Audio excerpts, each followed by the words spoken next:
So welcome to a very, very sunny Inverness on a bank holiday Monday, and this my 12-month review of my Honda Goldwing B, which stands for bagger.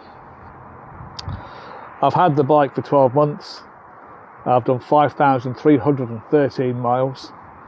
I have ridden it on motorway, I have commuted on it, I have ridden it on fast A roads, on small minor A roads, on B roads, on tracks, you name it. Apart from going off-road, I have ridden this bike on that. So it's been a pretty comprehensive year, and I think in that year I'm well placed to tell you about this bike. So I'm going to start off by talking about the additions that I've made to the bike, and two prime additions. One is the screen, the Puig screen. The screen that comes as standard on the bagger is very, very low down. It doesn't really provide enough wind protection. It does an adequate job, but for some of the things that you want, the weather protection, listening to music, stories, all sorts of things, you can see this huge screen makes quite a big difference. At about £140 now they are. Even its lowest position, it provides a lot of protection. For me, in its lowest position, it just buffets the top of my head, so I tend to ride with it just slightly up, and that is then lovely for view. The downside, especially having the smoked one, was I wouldn't say the best decision I've made. When it gets wet, this does, like a car windscreen, get very covered, and so when it's really heavy rain, I tend to have it. That's enough protection, but I have to keep it a lot lower than maybe I would want to. The second addition that I have is the main stand. I do think that for a bike costing £25,000, thereabouts, what's that, $27,000, about the same for euros, it really should have come with a centre stand, and I think it's a cost-cutting method that Honda did. Considering the Tour is over 30, maybe you can see where they want to save some money, but I lived with it for about 11 months without having a centre stand. It's just awkward getting on this side, the side I'm standing, which is where it leans over on a side stand, for cleaning it, for accessing that pannier, all sorts of reasons why it just makes life more difficult. So I would thoroughly recommend having a centre stand fitted as standard, or when you pick the bike up. The other thing I had fitted was I actually had a backrest fitted in here. I had it fitted from when I picked the bike up. The downside, I'd say, of the Honda one compared to other ones I've had on maybe Harleys, is it didn't fold down flat and stay down flat. So I have sort of mild mobility issues in that I find it difficult to get my leg right up and over. And I used to catch my leg on it quite a few times. It didn't also work particularly well as a backrest for me, so I took it off and actually I sold it to one of my subscribers. And I don't really have any problems. So that was the one addition that I had that I didn't think was worth it. You'd have to make your own mind up whether you want it or not. The bike comes with Apple CarPlay or Android Auto, and you connect it. There's a connector in this little pot here. The wire goes in. It is very, very sensitive to the quality of the wire, and so I'm changing my wires. I've done two now, so every 6 months. The reception will break very quickly, and I only use quality cables anyway, so I was a bit disappointed that it seems to be that sensitive to the quality of the cable. They say to use the manufacturer's own cable, so by that, if you've got a Samsung, use a supplied Samsung cable because they'll be to the correct specification. Actually, what I found is you need to get the upgraded cables. I work in a business that actually tests cables, so I got some technical guidance, but a high data transfer cable, which I've not had any further problems with, but I do expect some deterioration, and at some point, probably early next year, I'll put a new cable in to keep the connectivity. When it is connected, Android Auto, if you've got it in your car, it's superb. It means I get my Spotify, I have my Audible, but best of all, I have Google Maps. And also the Google spoken instructions, if I want it, it's really useful to have it, is to say navigate home or find X or find petrol, talk it in. You can't use the sat nav that's fitted to these bikes on the move, but you can use Google Maps through the voice controls, which is a big difference.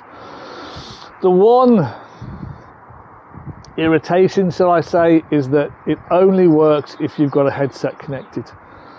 I now have 3 crash helmets that I use for different reasons, and all now have headsets fitted, so I've had to spend another sort of £400 or £500 on additional headsets to make all this work. But not doing is a bit of a cut your nose to spite your face moment, so I've just bought a new helmet, a new open face helmet, and when I bought it, I bought a headset to go with it, which I've yet to fit. So it doesn't work if you don't have a headset fitted. I do have a Bluetooth headset that are just normal speakers, music speakers, and sometimes I have actually just connected that up, and then everything works quite nicely. But really, if you're going to have it, actually having it into your helmet is really good. So the one thing that I think is a bit more controversial in terms of economy, when I got the bike, the economy I would say was poor. In fact, I found it was quite shocking.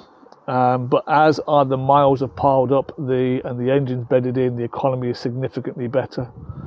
So I'm showing now on the dash an average economy of 45 miles per gallon.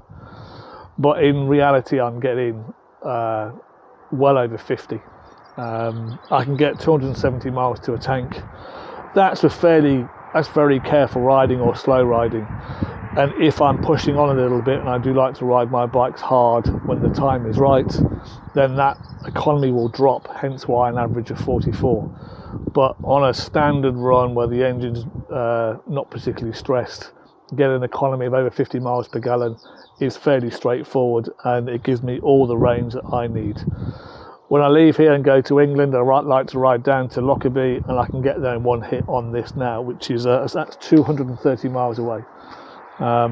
So economy much better and improving over time. Question I get asked a lot is about the paintwork and scratches. It seems to be fairly resilient to scratches. In terms of cleaning the bike, one thing I discovered through watching YouTube and things about classic cars is snow foam. And I decided to take the plunge and give it a try. I've done one clean with snow foam, and what a difference. All the flies dropped off quite easily, and it seemed to take out scratches as well. Where it suffers on here, where I catch it with my foot,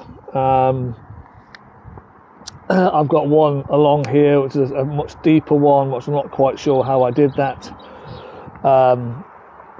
It doesn't polish out with a little bit of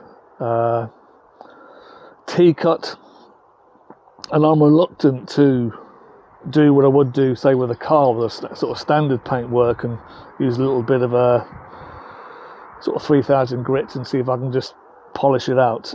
So that's staying there, and because of the type of paintwork it is, I'm not sure how easy it would be to repair. Having said that, yeah, I think it is quite scratch resistant, and in terms of colour and looks, I think it looks absolutely stunning. I think it's a beautiful looking bike in terms of colour. Overall, I mean, you either like it or you don't. I think the front is lovely. The engine is ugly as sin, even though it's red. But as an entire package, I think it looks really good. It's certainly an attention grabber, which I find quite odd. Harley's always grabbed attention. BMWs tend not to, but this one, people seem to be fascinated with the Goldwing and what it's like, and the DCT as well. So whenever I stop and there's lots of bikers around, people always come over and want to talk about the bike and what I think of it. So overall, lovely. The panniers, talk about next. They're long and thin. So what you can't do with the panniers is get a full face helmet in.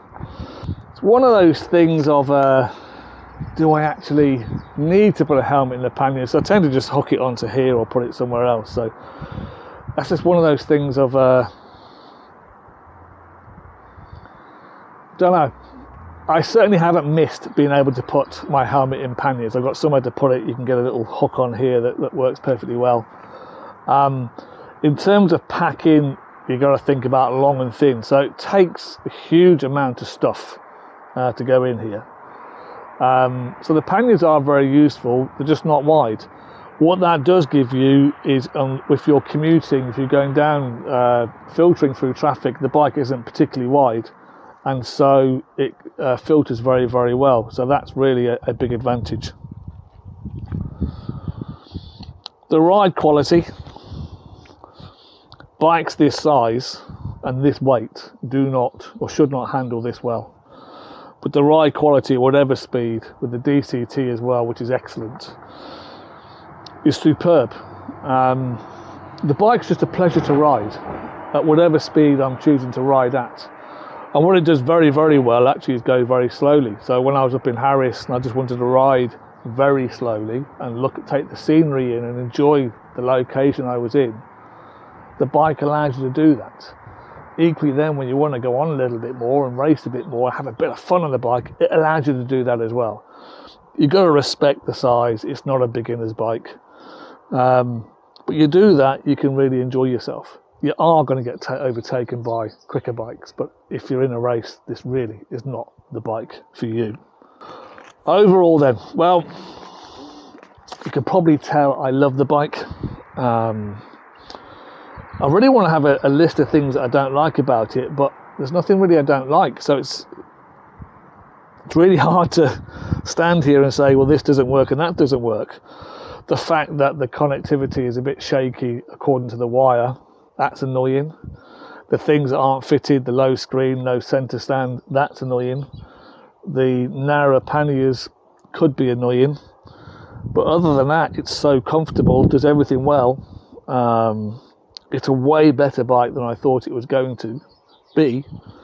And so my conclusion is, I think arguably the favourite bike I've had. Certainly when I had my RT, and one thing is always when you look at an owner, of course we want to love our bikes, don't we?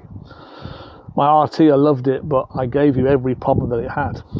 And so if this had problems, I would tell you about it, but it just doesn't. It just does everything really, really well. Whether it be the cruise control, well, I suppose if I'm going to be ultra picky, the radio's rubbish, but as I don't listen to radio, it's not really a problem. So the radio's not very good. The sat nav is adequate. It's a standard car sat nav as far as I can see, but it's adequate, but it works. So it's hard to throw rocks at it. So overall, it's a great bike, and I'd recommend it. I hear that next year this bike will be discontinued, and that in terms of Goldwings, the only bike you're going to be able to get is the Tour version. That's not a bike for me, and I think that's a real pity, because I think this bike has its place. And when I was looking for one of these, I couldn't find used examples, and when a used example did come up, it was gone before I could get down and have a look at it. People tend to keep them, so they buy them and they keep them. When they do come up in garages as used, they tend to go very, very quickly. They just don't hang around. So I think that says a lot about the bike. And I'd like to say to Honda, I think you're making a mistake, but then I'm not running a corporation. So for me, great bike, love it to bits, and highly recommended. Thanks for watching. Post all your comments down below.